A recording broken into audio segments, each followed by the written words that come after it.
គុណព្រះអង្គសម្រាប់ពេលវេលានេះម្ដងទៀតដែលយើងបានជួបជុំគ្នាហើយលើកដំណើរព្រះអង្គមិនថាពេលវេលាណាកលៈទេសៈណាហើយជាមួយគ្នានេះនៅពេលនេះយើងនឹងសរសើរដំណើរព្រះអង្គនៅទំនុកខ្មែរបរិសុទ្ធ 161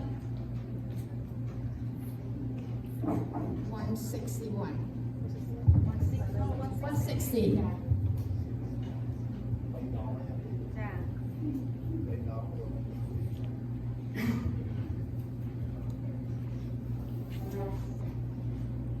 Another new song that I've never sung before. Let us praise the Lord with our heart and our spirit. Amen.